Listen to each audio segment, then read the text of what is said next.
Anselmo Guerrero, 320-370-0091. Recuerden que en YouTube siempre van a encontrar todas estas publicaciones, audioconferencias,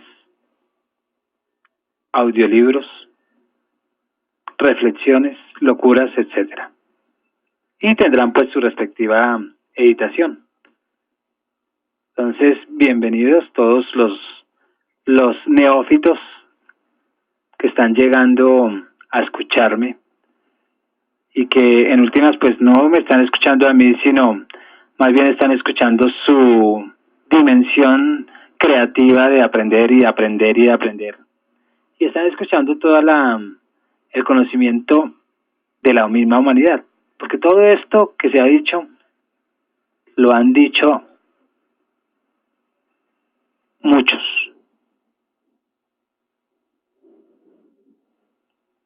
Nosotros como hombres siempre tenemos una historia. Y en la historia siempre hay hombres. Y eso se da porque nosotros estamos duplicando ese mundo ficticio. Y dentro de esa ficción hay una parte real, hay una parte imaginaria y hay una más trascendental que la propia ficción, que es algo más allá de la imaginación, más allá de la realidad. Ahí uno inventa casi todo, o hace una fusión de ideas. Un ángel, por ejemplo, alas de un ave, un hombre con cualidades de pájaro, un ejemplo, ¿no? Y uno le da pues forma de historia a todos esos relatos. Y son relatos pues elementales, siempre mostrando unos conocimientos primarios.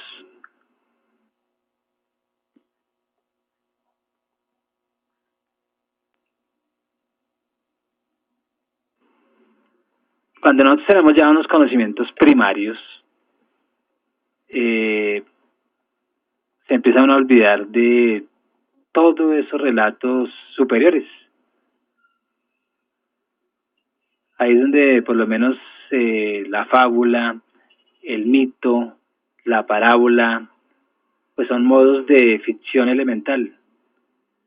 Son tres como intentos distintos que uno como hombre hace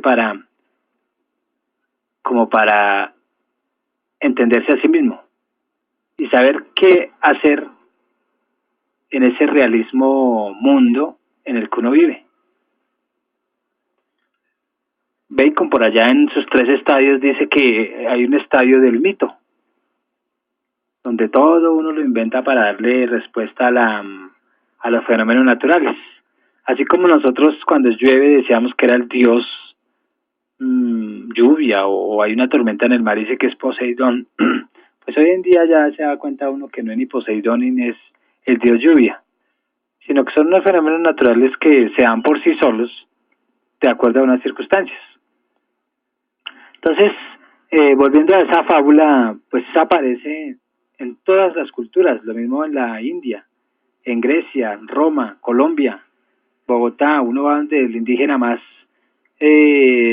ingenuo, más humilde, y encuentra uno sus fábulas.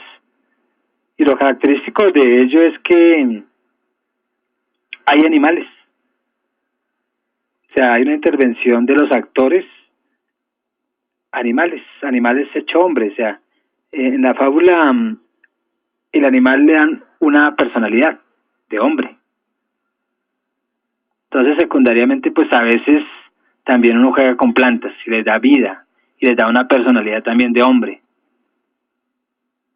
Entonces uno se pregunta ¿por qué la fábula es fábula animal? O sea, ¿por qué las historias fabulosas pues se cuentan a través de animales?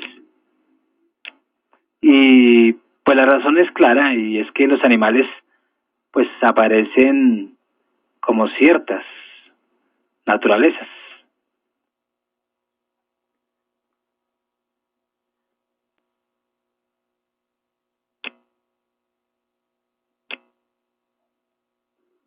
donde cada uno tiene una caracterización. Y si uno ve esas caracterizaciones, uno también tiene una máscara de animal.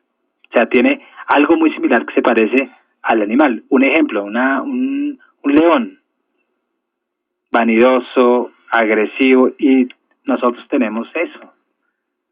Tiene su harén, y en la vida real el hombre tiene su harén, a escondidas o no. Que no lo tengas porque no quiere, pero lo desea. Entonces, esa puede ser una razón. Y los animales aparecen como ciertos modos de ser consabidos.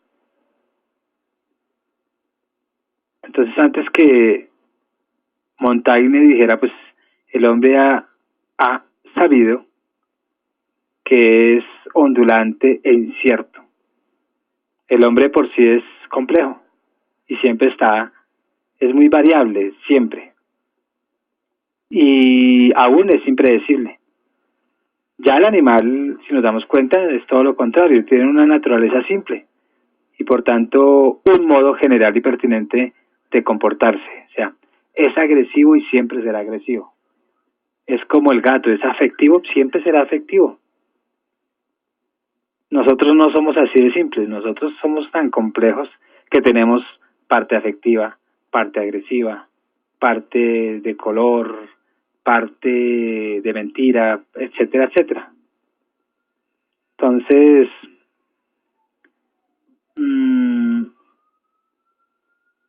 ahí es donde uno se da cuenta que el animal, al ser simple, siempre va a tener un comportamiento no dinámico, sino siempre el mismo comportamiento.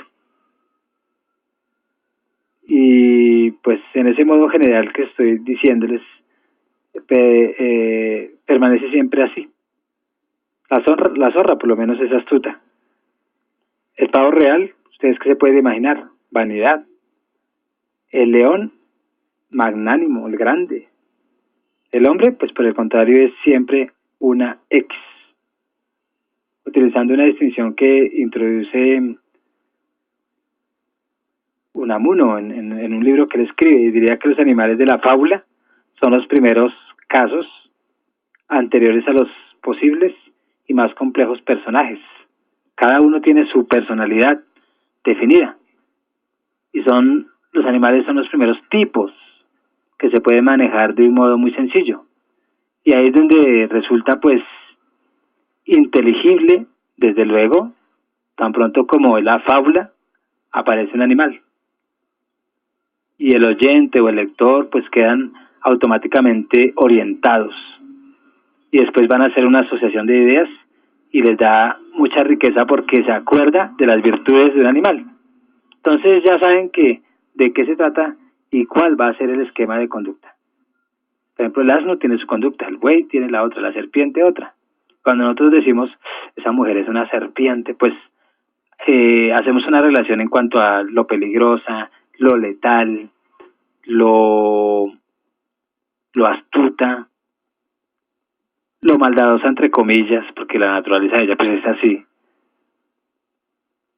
Entonces ahí es donde hacen la relación. Por eso es que las fábulas tienen mucha enseñanza, porque siempre van a mostrar un personaje en un animal con su personalidad, donde si nosotros fuéramos simplemente así, pues caeríamos en la olla del error.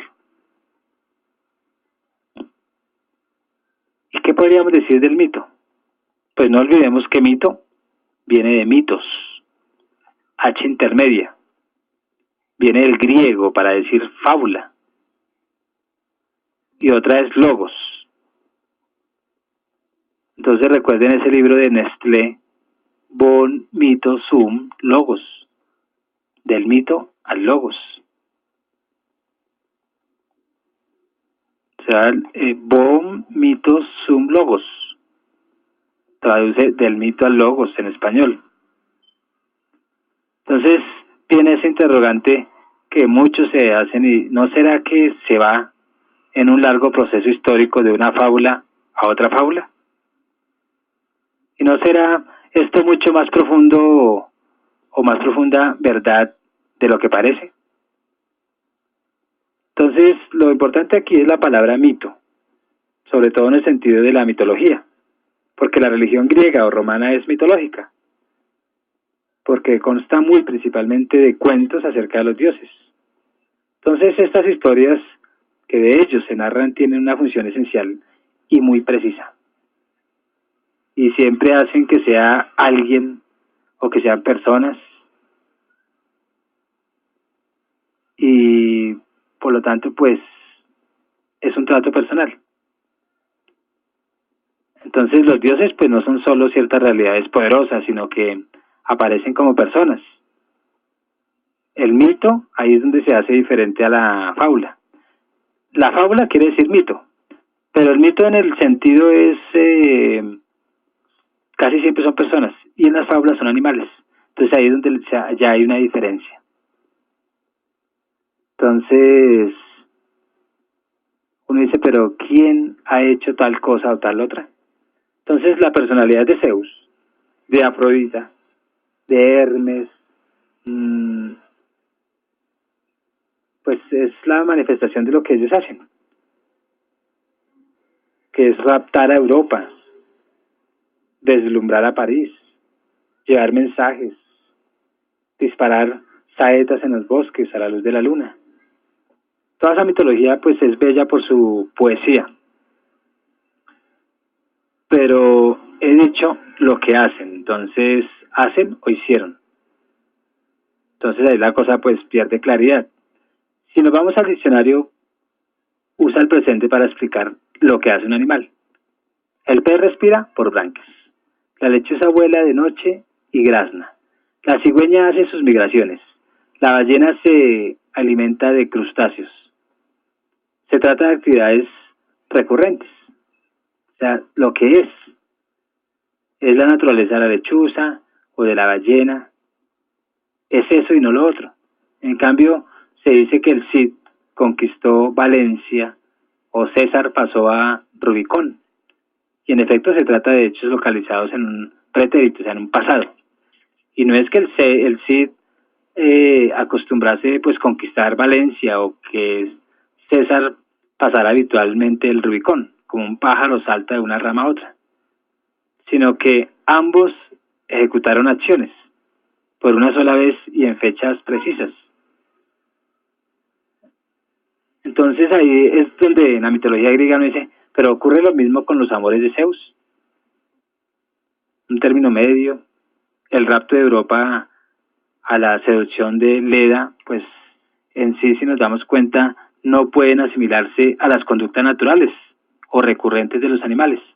Pero no son tampoco hechos históricos como la batalla de esta película de Troya. O no son publicaciones del discurso del método.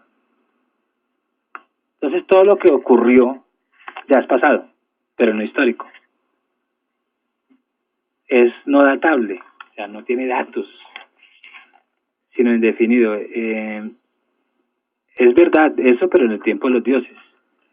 Pero en todo caso, por la mitología salen de la abstracción y sin ella pues los dioses serían simples naturalezas, esquemáticas, claro está, y definidas por relaciones jerárquicas.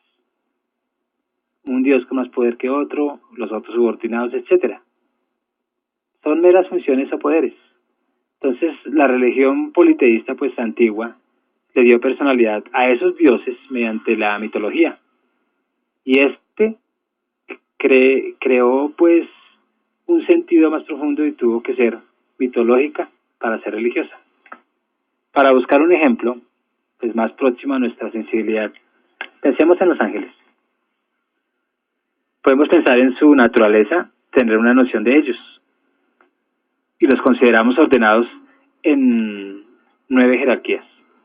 Pero toda relación personal nuestra con los ángeles es difícil, incluso con el propio ángel de la guarda, salvo en un caso, cuando el ángel tiene interferencia histórica, o cuando alguno de ellos se inserta en la historia y se puede contar algo de él.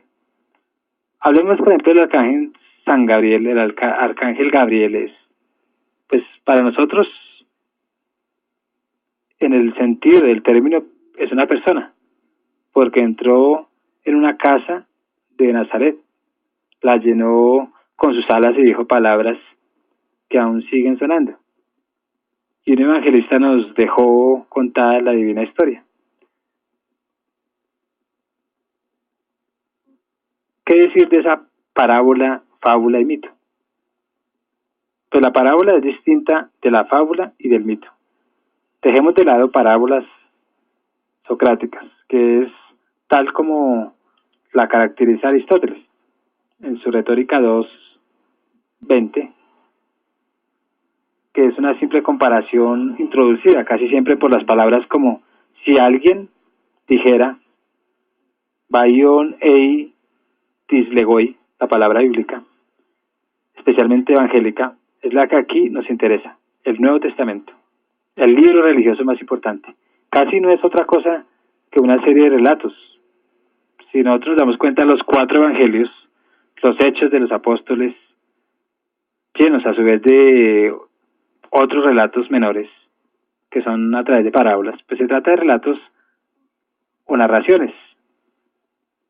Los que se escandalizan o les afecta ese escandalizarse, al decir Unamuno, entre tener una novela, digámoslo así, los evangelios de la historia de Cristo, pues muestran tener tan poca idea de que es una novela como de lo que son los evangelios, o cuál es su sentido religioso. Pues a los cristianos les llega la buena nueva, que es el Evangelium, no en forma de tesis ni de tratados teológicos o religiosos, sino de relatos o de narraciones en que se cuenta lo que hizo Cristo y lo que le pasó, y lo que contó él mismo para hacerse entender o para enseñar la verdad. Entonces la parábola es un pequeño relato que se diferencia de la fábula porque sus personajes son humanos y porque lo que presenta pues son situaciones humanas. Los invitados a la boda, el hijo pródigo, el administrador infiel, el sembrador, y la parábola pues no tiene moraleja. Por lo menos al no tener moraleja pues mata la fábula. Es la misma situación, es en sí la misma, es la situación misma, revivida y asumida por el oyente, lo que hace entender, o entender qué. Pues no propiamente lo que Jesucristo dijo, sino lo que quiere decir, expresión esta, querer decir, bien reveladora de que nunca decimos del todo ni exactamente lo que queremos. Pero hay más aún, es lo que podemos llamar el carácter parabólico de las enseñanzas reales de Cristo. Entonces el joven rico, Nicodemo el fariseo, la samaritana, y todas esas parábolas que tienen las mismas escrituras narrativas, y en ella hay una enseñanza, pues es porque son situaciones que se presentan a diario. Recordemos la historia de la mujer adúltera, tal como la cuenta San Juan, capítulo 8, versículo 1 al 11. Dice, se fue Jesús al monte de los olivos, pero de mañana otra vez volvió al templo, y todo el pueblo venía a él, y sentado los enseñaba. Los escribas y fariseos trajeron a una mujer cogida en adulterio, y colocándola en medio le dijeron, Maestro, esta mujer ha sido sorprendida infraganti, delito de adulterio. En la ley, pues nos ordena Moisés apedrear a esta mujer. Tú, pues, ¿qué dices? Entonces, estos decían tentándole para tener de qué acusarle. Jesús, inclinándose hacia abajo, escribía con el dedo en la tierra. Como ellos insistían en preguntarle, se levantó y les dijo, el que de vosotros esté sin pecado, arrójele la primera piedra. E inclinándose de nuevo, escribía en la tierra. Ellos que lo oyeron fueron saliendo uno a uno, comenzando por los ancianos, y quedó él solo y la mujer en medio. Y levantándose Jesús le dijo: Mujer, ¿dónde están? ¿Nadie te ha condenado? Dijo ella: Nadie, Señor. Nadie, Señor. Jesús dijo: ni yo te condeno tampoco. Vete y en adelante no peques más. Se trata de una maravillosa escenificación. Y este carácter escénico pues es el que hace entender rectamente el pasaje. Ustedes se han preguntando ¿qué escribe Jesús en el suelo? ¿O para qué escribe? Se dice pues a veces que está absorto en sus pensamientos y que escribe algo que leen los acusadores y los ahuyenta. Si se imagina uno la escena, pues la cosa parece mucho más clara y sencilla. Jesús se va, deja solo a los acusadores. ¿Cómo? Inclinándose y escribiéndose en el polvo. O sea, agachándose y escribiendo ahí en la tierra. Dejando de mirarlos. Y ante la mirada de Cristo, pues no se hubiera atrevido a marcharse o irse corriendo silenciosamente. Los viejos, los primeros.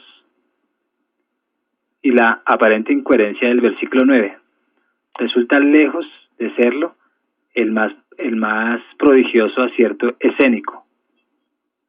Quedó él solo y la mujer en medio. ¿En medio de qué? Se dirá, ¿no? Si todos se han ido, si no hay más que Jesús y la mujer, pues justamente en medio del espacio escénico, comprendido entre Cristo y el hueco que ha dejado la turba de los acusadores. Entonces, al desaparecer la turba que brilla por su ausencia, cuyo hueco es tangible y forma parte real del escenario, es en ese medio donde se encuentran ellos dos, en el medio de verdad de donde estaban los acusadores. Entonces la narración en sí es la misma enseñanza. Y el que oye la parábola, pues el lector actual del Evangelio, pues se traslada a la situación del relato, la revive y se instala en ella. Y en ese sentido, uno la hace realidad. Y de este modo, pues está penetrando una verdad. Por aquí veo un camino para entender la expresión tan difícil y razonante de tan problemático sentido. Imitación de Cristo. ¿Qué quiere decir si no es una interferencia imitar a Cristo? Ajustarse a sus enseñanzas y preceptos pues parece poco. ¿Seguirlo? ¿Ser dócil a Él? Pues no es exactamente imitarlo. Revivir imaginativamente su vida humana, apropiársele de esa manera, pues parece la manera recta de imitarlo. Y esto es posible porque lo que nos dice de Él pues no son enunciados, sino son atributos, son tesis, también relatos en que la figura de Jesús pues resulta directamente accesible, vitalmente comprensible. Si se hiciera una historia general de la narración, pues se la podría interpretar como una persona, o más bien una penosa aproximación progresiva, a veces regresiva, a la personalidad y a la concreción. Si se hiciera una historia general de la narración, pues se le podría interpretar como una penosa aproximación progresiva y a veces regresiva, como lo dije ahorita, a esa personalidad o a una concreción. Si nosotros comparamos una serie de etapas, por ejemplo, el poema épico, el romance, la misma novela renacentista, el Quijote de la Mancha, la novela del siglo XIX, como Balzac, Dostoyevsky, y la novela actual, pues uno no puede entrar aquí en un análisis de cada uno de estos géneros literarios, porque requerirá de por sí pues estudios independientes y de mucho tiempo, porque cada Por ejemplo, cada época, digámoslo así, pues tiene una información, un sinnúmero de información y de historia que no tendríamos tiempo de independizarlo, sino que más bien algo general, ¿no? Entonces, tocaría estudiarlos independientemente, pero sí se podría decir alguna diferencia que uno puede captar ahí, peculiar en cada uno de los géneros. Hay un señor que se llama Julián Marías, y en la introducción a la filosofía, pues él subraya, y hace mucho tiempo que él, pues hace muchos años, la significación lógica del epíteto, como algo intermedio entre la mera adjetivación y el enunciado. Al decir, por ejemplo, Ulises, el de muchos recursos, o Aquiles, de pies ligeros. Digo mucho más que cuando uno dice, por ejemplo, el árbol verde. Pero no es cierto que uno diga A es B. Entonces, en las narraciones y en las novelas y en la literatura de cada época, pues las diferencias son innumerables porque el contexto ha cambiado. Lo que sí permanece es algunos patrones, pero son también mutables. Por ejemplo, los escenarios, todavía el escritor tiene en cuenta los escenarios. Ya que no utilice parábolas es una cosa, porque ya no tiene la imaginación que tenía Jesús en sus parábolas al explicar una situación. Pero tiene contextos similares, entonces ya se hace más real lo que se está escribiendo. Entonces, por otra parte, por lo menos en los poemas homéricos, pues hay un papel decisivo en ese sueño, que es una nueva forma de ficción y representación imaginativa.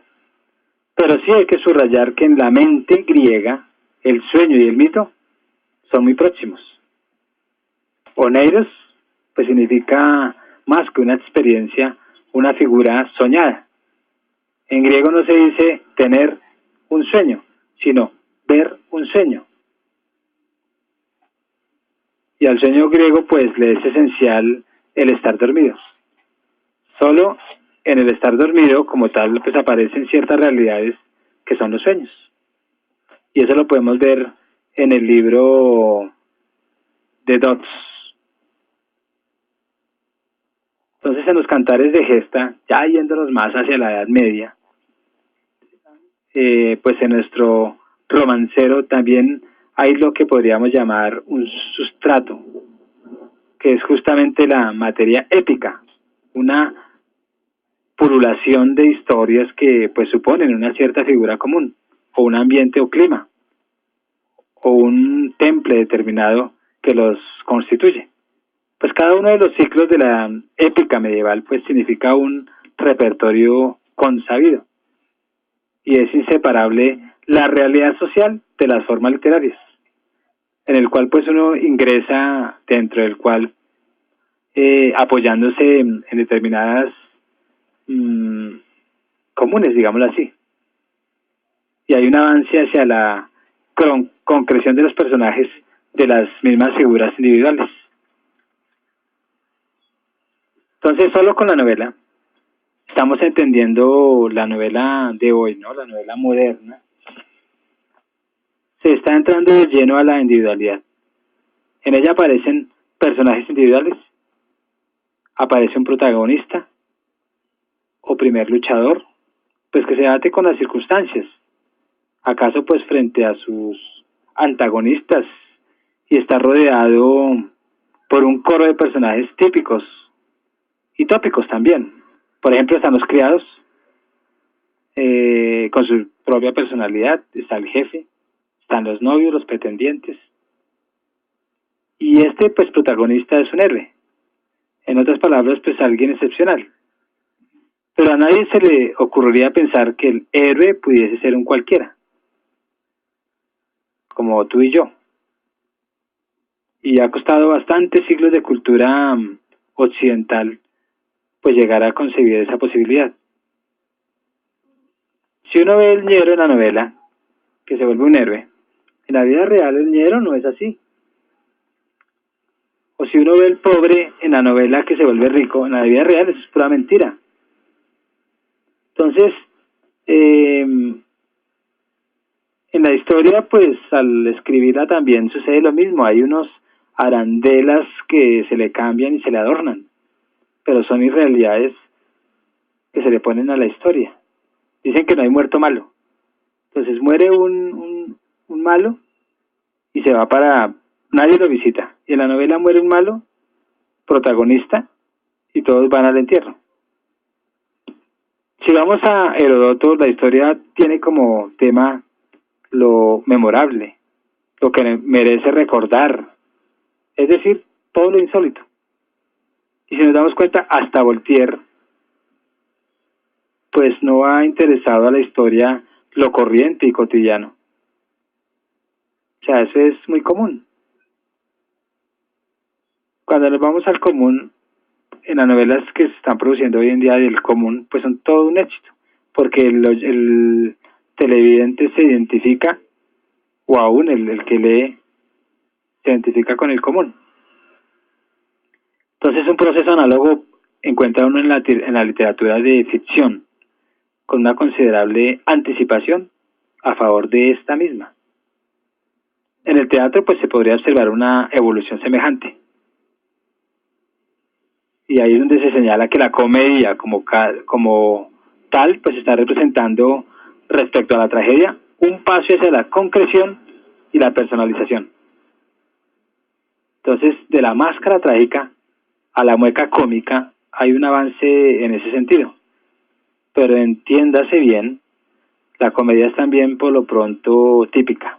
Y se trata de caracteres, es decir, de improntas que fijan plásticamente un modo de ser, características de otro. Y recordemos la significación de los caracteres de Teofrasto o todavía de Bruguière. Y el hecho nada desdeñable de que los personajes cómicos de Molière pues aparezcan todavía como esquemas o como casos o tipos. Aunque de hecho surge por debajo de ese esquematismo la personalidad y por debajo de la universal avaricia del avaro, la concreta realidad humana cuando uno encarna en la novela a un personaje. Pero en la vida real nada es decisivo. Lo que transforma la historia humana, lo que da nuevo sentido a la representación de la vida, pues es la intervención de un personaje silencioso y sin papel conocido, que es que el tiempo. Porque el tiempo es el que nos está dando ese momento histórico donde se desenvolvió con un pensamiento X todo el relato. Entonces el descubrimiento de la vida humana pues requiere inauditos esfuerzos. Lo mismo su descubrimiento teórico de la filosofía que su hallazgo directo en la ficción se presenta. La razón de todo eso es la peculiar transparencia de la vida y lo difícil es detenerse en ella misma o enfocar sobre ella la atención pues que anormalmente se dispara hacia sus detalles anómalos o bien se dirige solo a sus esquemas abstractos.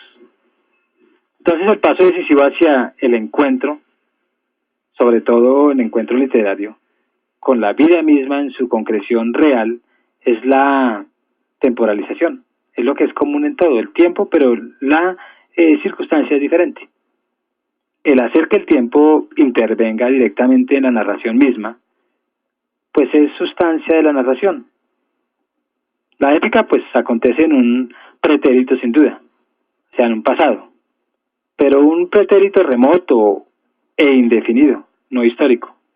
Su tiempo no es extrínsecamente ni estrictamente un tiempo humano.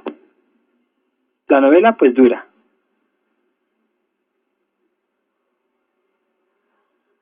En la épica pues irrumpe en ocasiones fragmentos o esquirlas de novela, y en ellas surge la temporalidad y la duración. Recordemos, por ejemplo, el episodio de la Odisea, en que Ulises, pues después de dar muerte a los pretendientes, se dispone a castigar a las criadas infieles. Y estas, pues antes de morir, tienen que limpiar cuidadosamente los restos de la atroz matanza. Tienen que fregar con la esponja de 1000 agujeros, mientras se preparan a ahorcarlas en los cables tendidos de extremo a extremo. Entonces, ¿dónde van a quedar enlazados sus cuellos? Pues allá donde los van a ahorcar. Y sus pies pues van a agitarse en el aire un tiempo muy breve. Aquí en la escena pues tratada con técnica novelesca, hay duración y pues el tiempo penetra y gravita, dándole un dramatismo humano que no existe en los episodios más propiamente épicos. Entonces la conquista de la temporalidad se produce en gran parte por medio del teatro, cuya acción supone dentro de la ficción un tiempo real. Desde luego, el de los actores de carne y hueso que viven efectivamente mientras representan, pero además el del espectador que introduce así su tiempo efectivo. Pronto pues aparecen los entreactos. Se suelen justificar con las mismas exigencias de la mutación escénica, pero existen aunque no cambien los decorados. Pensar que los entreactos son meras pausas en el sentido del descanso o es omitir su aspecto positivo, que es la espera. Pero el auténtico descubrimiento de la temporalidad de la ficción acontece, y acontece en una forma muy madura. En la novela moderna, pues quiero decir en Cervantes, porque la novela de la época moderna pues podría definirse así: realidades pues descubiertas por Cervantes, dentro de cuya área se mueve toda la novelística posterior, salvo los intentos todavía fronterizos de salir de ella. Cervantes pues toma posesión de esa realidad que es el tiempo novelesco, se instala en él, asiste a su fluencia y propiamente en eso consiste para él la narración. Tiempo que emana a diversos ritmos, que se hincha de concentración humana en ocasiones y que a veces se remonta como un río.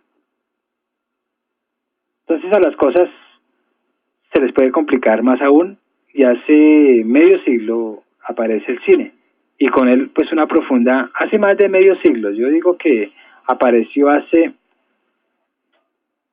más de medio siglo, 80 años más o menos, o no, sí, de pronto medio siglo, y con él pues una profunda transformación del tiempo de la ficción, y se trata en primer lugar de algo perfectamente material y físico. Entonces el tiempo del cine está rigurosamente medido para que podamos verlo, y hay que proyectar un número preciso de fotografías por minuto. Pero aparte de todo eso, el tiempo de la pantalla está inestrictamente entrelazado con el espacio.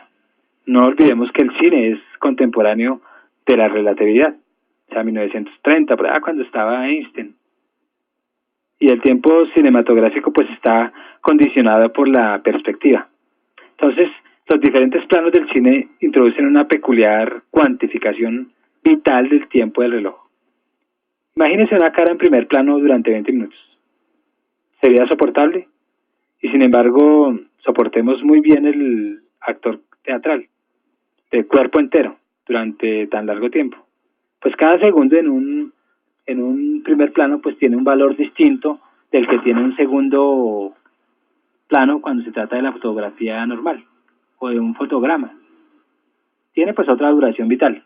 El problema pues del tiempo no se puede plantear solo atendiendo a las agujas del reloj, sino cualificándolo en función del ritmo y de la perspectiva. La vida y la narración son ambas temporales. Una y otra están hechas de tiempo. Novela, teatro, cine. Entonces como la vida pues tiene también formas de duración. Pero con decir esto no se ha dicho lo bastante, porque esa duración puede ser de índole muy diversa. Y adviértase que la palabra relato es el supino verbo compuesto refero, Refero, refers, referrer, eso es latín, referum. Entonces en el relato se trata de referir a otro algo que ha pasado, y eso pues no lo han visto. Por lo tanto, pues una narración de lo ausente. De ahí la peculiar lejanía de la narración primitiva, o el carácter remoto del relato tradicional. Pero la narración a partir de la novela se alía con la presencia. Y mientras antes se refería a algo distante y no patente, digámoslo así, ahora la novela y el teatro y el cine nos permiten algo bien distinto: asistir a la vida humana mediante un cambio de técnicas. Y ahí pues se requiere un estilo minucioso y muy preciso, o mejor dicho, mediante una serie de nuevas técnicas diferentes.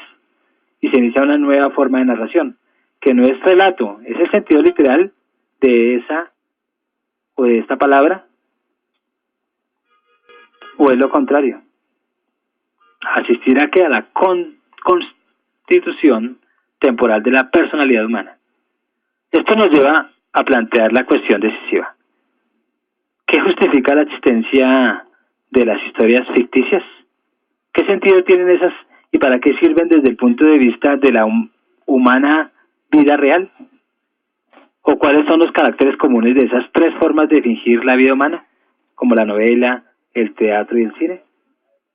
Entonces, en un sentido titulado la novela como método de conocimiento, pues hay que enumerar unos cuantos rasgos comunes que son a la vez justificaciones de la ficción. Ustedes permítanse recordarlos brevemente y agregar alguna otra cosa. Entonces, vista desde el tiempo, la narración ficticia, en todas sus formas, representa una operación cuantitativa de extremada importancia. Es una abreviatura de la vida humana. Si se aprietan las cosas, pues resulta que la vida, algo tan inmediato y obvio, es una realidad que solo conocemos de oídos. Porque aunque siempre nos quejamos de que la vida es breve, que dura bastantes años, y si quiero asistir a la vida ajena, pues quiero decir a la vida entera y completa, pues tengo que esperar, y mientras el prójimo ha ido viviendo su vida, ha transcurrido también la mía, y se ha consumido al mismo tiempo.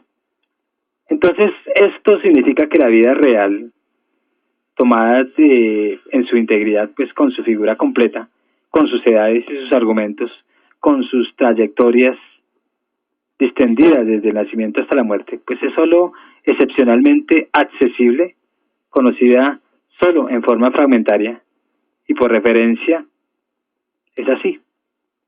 Entonces la ficción, en cambio, abrevia y condensa esa trayectoria y nos permite conocer en unas obras el peor de los casos en un par de meses, o si se trata de lo que el viento se llevó a alguna otra novela de linaje, una figura entera de vida humana en un tiempo cortico. Por lo tanto, las narraciones ficticias son como mapas, gracias a los cuales conocemos la estructura de la realidad vital, y con ellas las que nos dan el esquema de lo que estamos haciendo, vivir, y hacer posible normalmente el mecanismo de la futurización. Pues siempre me ha sorprendido, y la alta estimación de los ancianos en toda la cultura primitiva, y la disminución de este aprecio en las sociedades modernas, pues en general se piensa en lo que se llama experiencias de la vida, pero esta expresión no tiene un sentido unívoco, sino que creo que quiere decir, ante todo, eso, que el anciano es el único hombre que sabe lo que es la vida, porque contempla la trayectoria conclusa de otras vidas humanas. Entonces, el único que sabe de verdad lo que es vivir es el que ha visto nacer y morir maduros a otros, y solo la longevidad lo hace posible. Es la ficción la que suple a este privilegio de la vejez. Imaginativamente, los hombres jóvenes pues pueden seguir la trayectoria de la vida humana, sin esperar a recorrerla efectivamente ellos mismos. Son las historias fingidas, las novelas, las que han destronado a los ancianos de su situación excepcional. De ellas pues procede la decadencia de todos los senados. En segundo lugar, pues la realidad es siempre opaca y en esa medida impenetrable e inaccesible. Solo lo esquemático e irreal es transparente, como el poliedro geométrico frente al sillar de piedra. Entonces el personaje de ficción no es transparente. Por eso el bien y el buen novelista es el que no está ni puede estar en el secreto. Pero como es ficción, no es realmente opaco, sino tiene una transparencia relativa, y podríamos decir que es translúcido. Como el hombre es intimidad, pues cada uno está encerrado en sí mismo, es inaccesible a los demás y hasta inexteriorable. Por eso el cuerpo humano es una realidad expresiva. Es como una vasija de barro poroso que resuma algunas gotas de la intimidad oculta de su interior.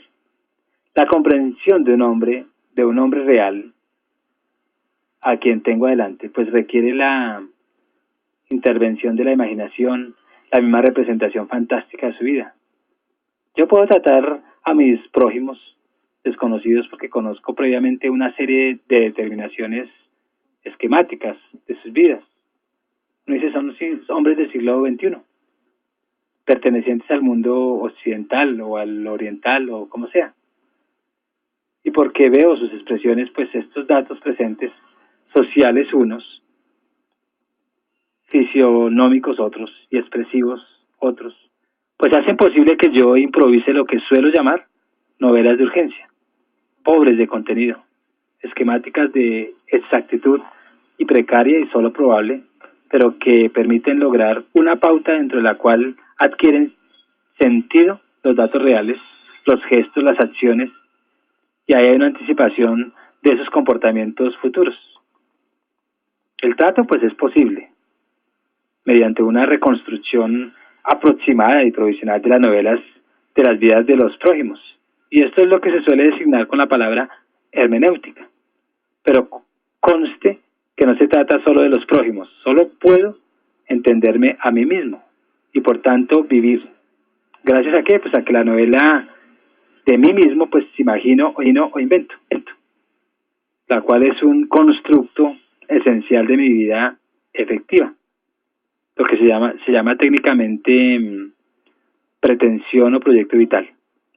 Cuando Ortega repite hace 30 años que la vida es faena poética, pues tiene presente esta función irrenunciable de la ficción. Y la novela o la ficción escénica o fílmica tanto nos presenta un personaje que no es ciertamente una persona concreta y real, pero que es un término medio entre esta y el puro esquema abstracto de lo que es un hombre, entre el animal racional de Aristóteles y el concretismo y efectivo Winston Churchill, está Hamlet, Sancho Panza y Juliette Sorel. En tercer lugar, pues la ficción imaginativa permite remediar, al menos aliviar, una inferioridad de las ciencias humanas respecto de la naturaleza. Pues esas en efecto usan ampliamente del experimento en el cual se crean o se alteran las condiciones en que normal y espontáneamente se produce un fenómeno y se observa qué pasa. Entonces, por lo general, el experimento está vedado en las ciencias humanas. No es físicamente posible o no es lícito alterar las condiciones reales de la vida para ver qué acontece. Sería interesante ver el comportamiento de un salón de conferencias en el cual se suelta un tigre, pero no es cosa de hacerlo. Sí valdría la pena ver la conducta de una persona al recibir una herencia de 10 millones o 1000, pero no es fácil tenerlo a mano para experimentarlo. Si un hombre prolonga su vida a más allá de los límites normales, pues la estructura de su vida tendría modificaciones importantes, pero carecemos de los medios de lograr esa perdurable juventud o esa longevidad extrema. Solo la narración ficticia pues permite esa alteración de las condiciones, esa experimentación.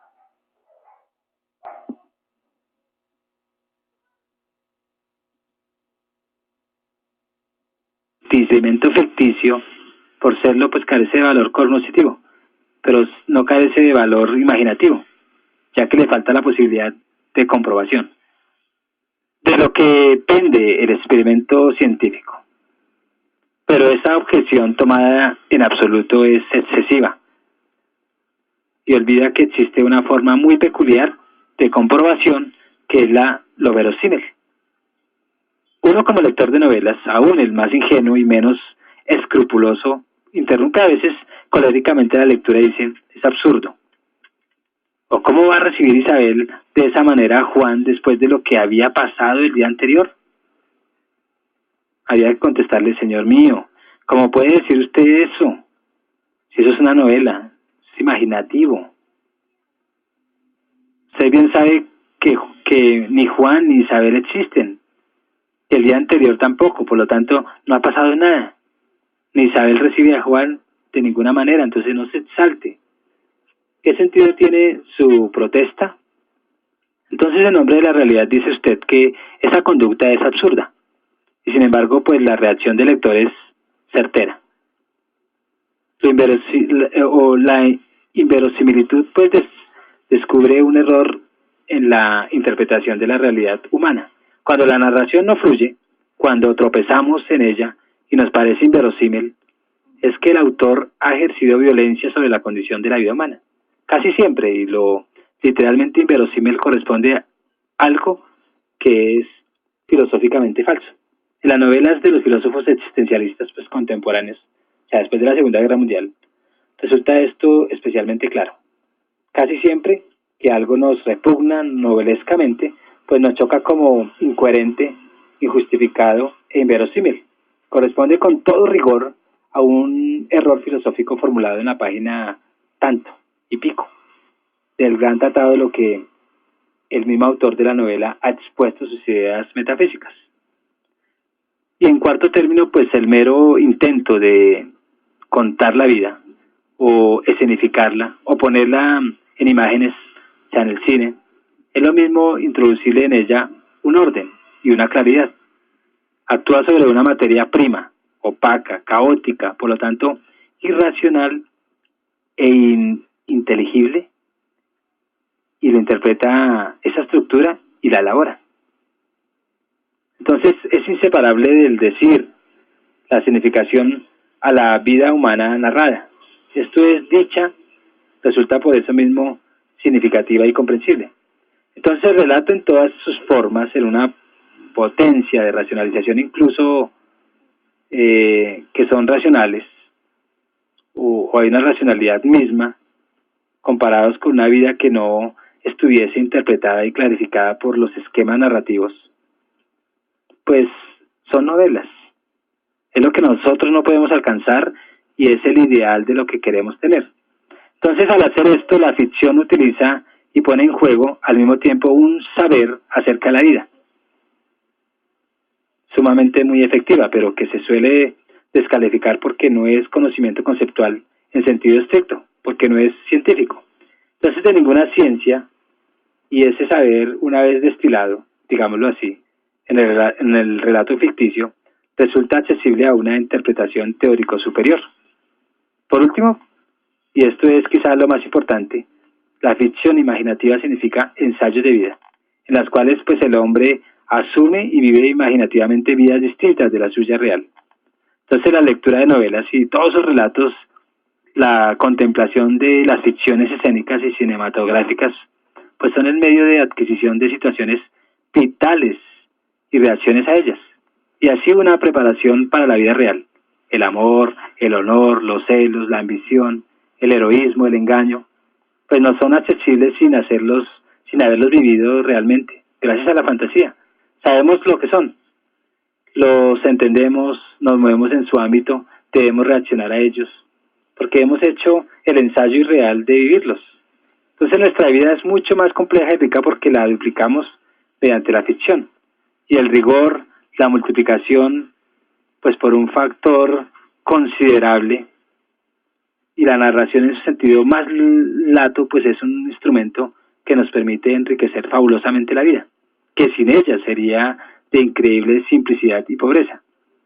De ahí la perenne torpeza del utilitarismo, la miopía de los moralistas, de vía estrecha, siempre obsesivos en su enemigo, con su enemiga la ficción. Pues son gentes que creen que se pierde el tiempo leyendo novelas o yendo al cine, cuando es precisamente tiempo lo que se gana, tiempo condensado y comprimido, y centenares de años de posibles vidas mágicamente resumidos y abreviados en las páginas o en la pantalla. Gentes que no saben que la forma suprema de educación de paideía fue entre los griegos la poesía homérica, y hoy es paideía también, y de la más profunda, la novela que se lee en el mero y hasta el cine de sesión continua. La novela, las narraciones, las, ¿cómo llamar? Mitos, hemos dicho todo lo que se presenta al hombre en una condensación de un tiempo, por ejemplo, un libro donde expresa todo un tiempo de 10 siglos condensados, pues está la información que necesitamos. Y esa información es la que nos lleva a entender la historia. Y de ahí es que nosotros nos entendemos también. Entonces, terminando en este tema tan escabroso, tan árido, se despide Juan Guillermo Guerrero.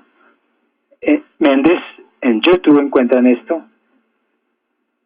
Y me pueden llamar al 320-370-0091. Recuerda que tú estás en mí, yo estoy en ti, y por lo tanto nos necesitamos. Muchas gracias.